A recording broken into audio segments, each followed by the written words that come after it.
Okay, so on today's episode of Let's Chat With, we have Joe Hennes, the co-owner and editor-in-chief of the Muppet fan site, toughpigs.com. So how are you today? I'm doing great. Thanks for having me. You're welcome. So tell me about your website, toughpigs.com, and its history. So Tough Pigs is a Muppet fan site. We've been around since 2001, which means that we're going to be celebrating our 20th anniversary this year, which is insane. The site Wow. was founded by a good friend of mine. His name's Danny Horn. Danny left the site in around 2005 to start the Muppet Wiki. I think any Muppet fan out there knows and probably relies on the Muppet Oh, Wiki yes. for all their information. It's amazing, an amazing resource. So around 2005, 2006, he decided to hand the keys off to myself and my writing partner, Ryan Rowe. And we've been kind of running it ever since. In that time, we've done a bunch of interviews with a lot of the Muppet talent, and we review everything that we can. We have silly commentaries about stuff. We do art spotlights. We started doing a lot of podcast work. We have several podcast channels at the moment, with several podcast shows underneath those channels. We've got stuff on YouTube. We're on social media. I mean, we're just doing anything that we can that's related to the Muppets.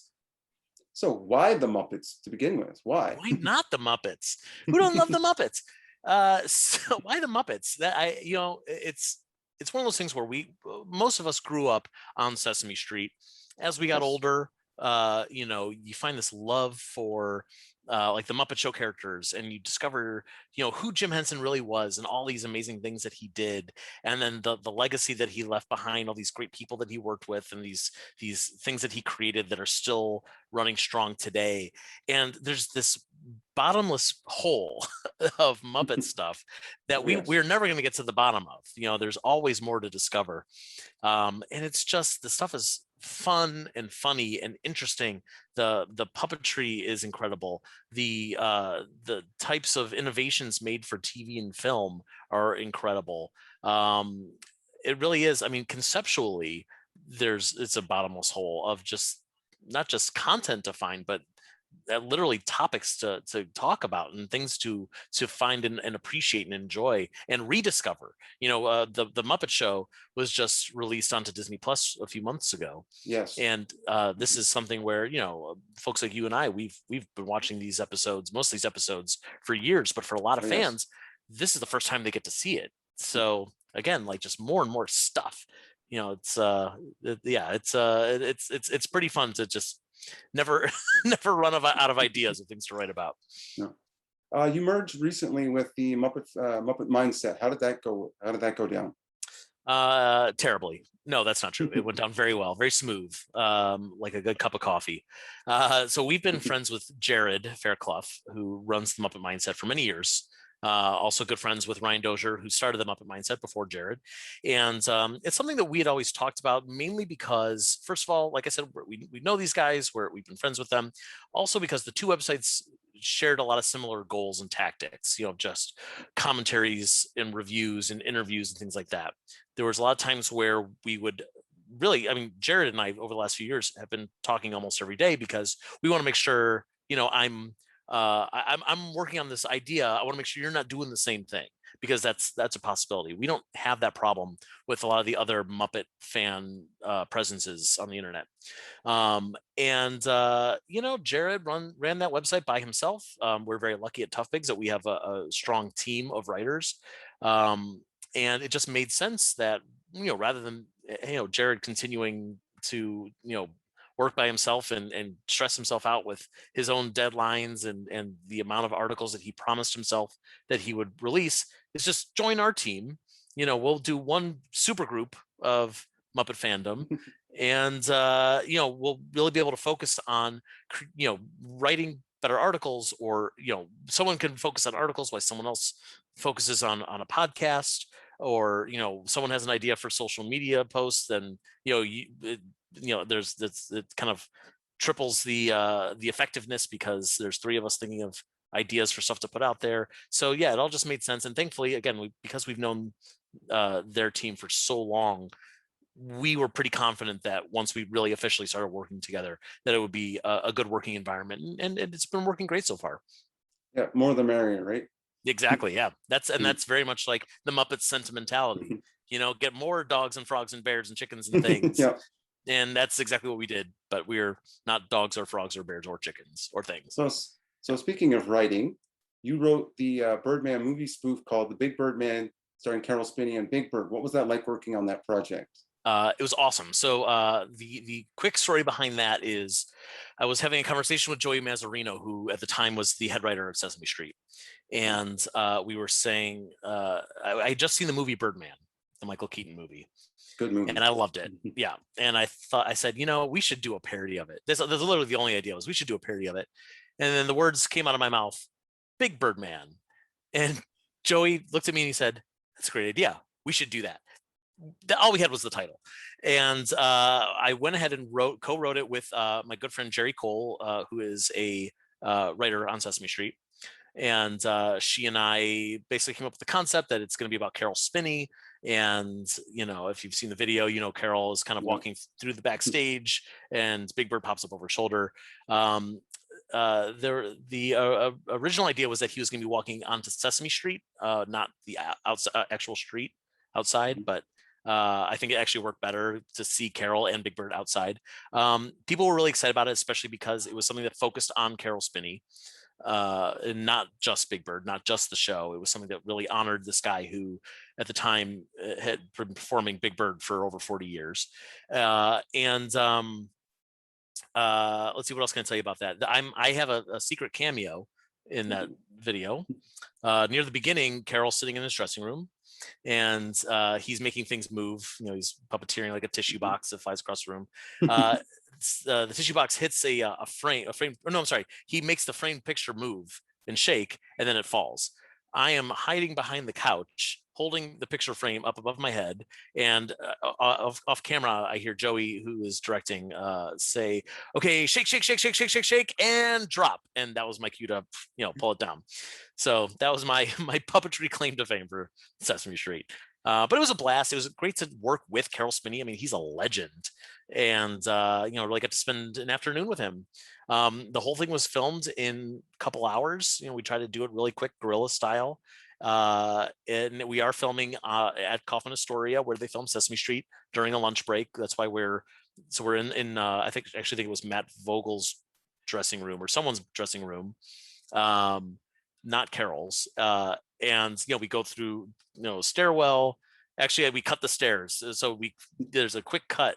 You blink and you'll miss it, where Carol goes out a door and he finds himself a floor below where we started as he goes outside.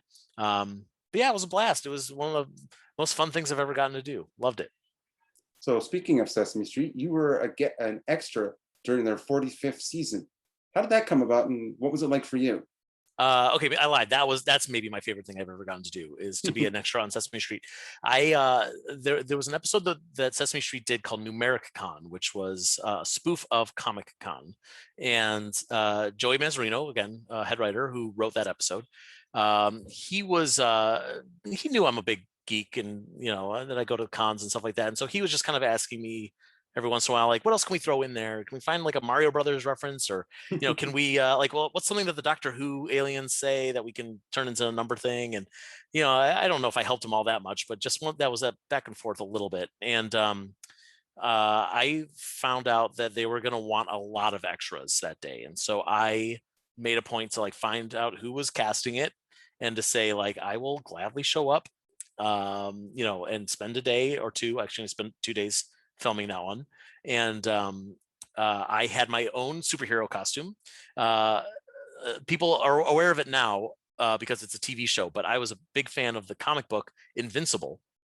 My wife and I dressed as the main characters, Invincible and Adam Eve, for Comic-Con, and someone helped us make these skin tight spandex style costumes, which I cannot pull off. I could barely pull off at the time. I definitely can't pull it off now. Now there's a great Amazon Prime show called Invincible that I love. It's terrific. But in any case, so I said I had my own costume, and I brought it with me to the set, and basically I wore the costume without, I'm missing a couple of pieces. I think there was a head piece that I'm not wearing. I'm wearing my big geeky glasses. They gave me a number 6 that goes on my chest. They gave me a cape and a belt, so it's unrecognizable as an invincible costume. Excuse me. And yeah, we thought that we were just going to be able to be like walking around in the background, spending a day on Sesame Street. And I was very lucky that I was one of the people that they chose for a foreground shot. So there's people way in the background, and then there's some people that are much closer to the camera. And this is during the Doctor Who segment, parody of Doctor Who. And they were kind of putting us all in a good position and staging us. And they say, okay, to Marty Robinson, who's one of the puppeteers, said, Marty, bring your puppet up on that guy's shoulder. And so the puppet pops up on my shoulder to read his lines. And I'm like, oh my gosh, not only do I have a Muppet on my shoulder, but the camera is going to be right here in my face. So I'm going to get a good close up. And I do. And I was in the commercial for the episode as well, kind of reacting to this guy on my shoulder, which was super fun. And then normally Sesame Street episodes only film one day. Well, they do a whole episode in one day. This one they did 2 because they knew this was going to be a big deal of an episode, and they wanted to expand it for home video. So there's an extended version of this episode on home video with additional scenes.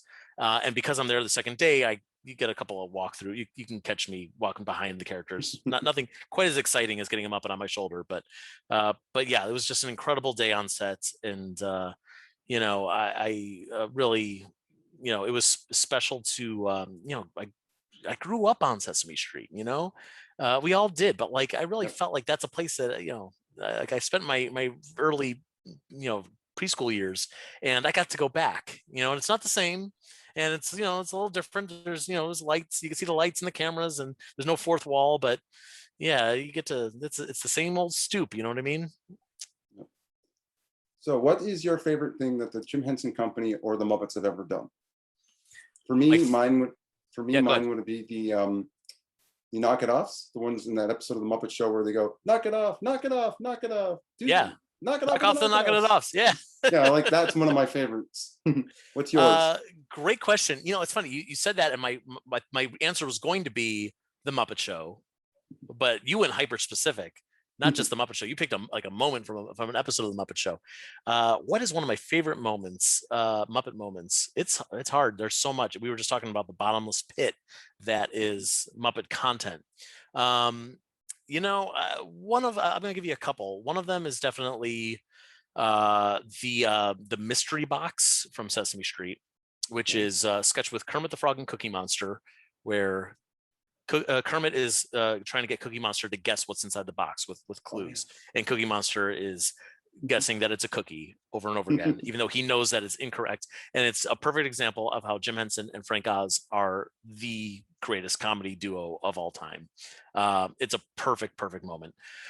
But on the Muppet Show, again, one of my favorite things in the world is the Muppet Show. I was just watching the Rita Moreno episode recently. Good one.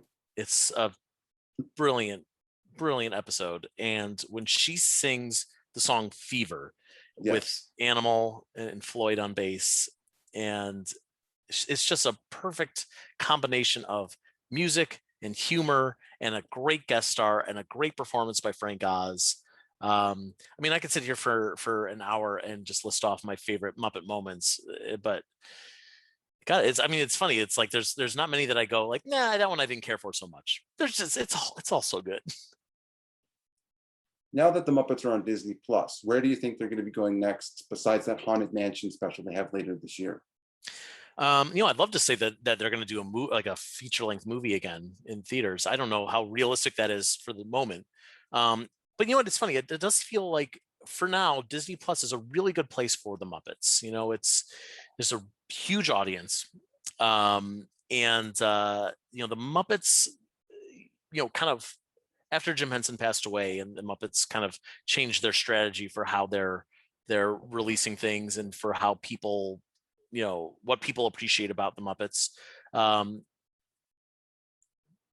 kind of look to the stuff they've done on YouTube as maybe some of the more successful things that the Muppets have done in the last few decades. The Bohemian Rhapsody video, and Gordon Stand By Ramsay Me. fight? the Gordon Ramsay. Oh, that's a good one. Actually, I forgot about that one. Yeah, all that YouTube Popcorn? stuff that they did. Popcorn's great.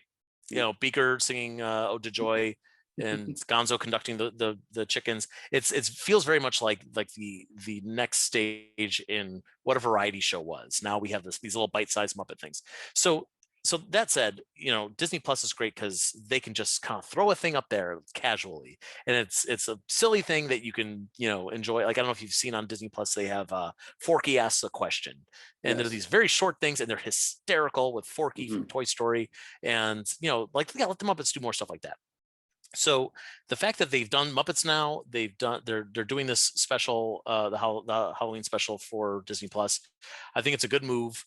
My hope is that they will do more stuff in that vein, or you know, change the strategy. I don't care, but like more stuff where they're just kind of throwing it at the fans and letting people just rediscover this great Muppet content, and hopefully let the fandom grow so that they can say, hey, we've got a new movie, or we've got a new, you know, series, even if it's a Disney Plus series, like a big series, like, you know, the sitcom was, you know, 5-6 years ago, or you know, like, I mean, honestly, I would be happy if they said, like, great, now you guys like the Muppets so much, we're going to be selling more merchandise, because I've been complaining for years that there's not enough Muppet merchandise. Yeah, So like, just, yeah, exactly. So I would love to see them just creating more and more and more, and I think Disney Plus for now is the right venue for them. So besides toughpigs.com, where can we also find all your love for the Muppets? Honestly, throw it all on Tough Pigs. That's where it goes. So, you know, if you follow Tough Pigs on Twitter, Facebook, Instagram, etc., you know, definitely bookmark toughpigs.com, and you know, see all the stuff that we're putting out. Even think, you know, if we're talking about me personally, you know, as an editor for the website, I try to have a hand in everything that goes up. So if there's even things that I have not written, um you know, unless it's something by my partners Ryan and Jared, you know, chances are that I've helped to edit it, or approve it, or brainstorm for it, or ask for it, or whatever. So, you know, it's all there. You know, I hope that's, you know, if people out there are huge Muppet fans, or even fanatics, you don't have to be a fanatic, but even if you are, you know, you're checking out the site, and we've been around for 20 years. We've got a lot of content in our back catalog. If there's something that you want to see, we probably wrote about it at some point. So, you know, definitely spend some time exploring the archives, see what you find. Could be some gems in there. Well, thank you, Joe, for being here today on this episode of Let's Chat With. Hope you have a great rest of the day. Thank you very much. Thanks for having me.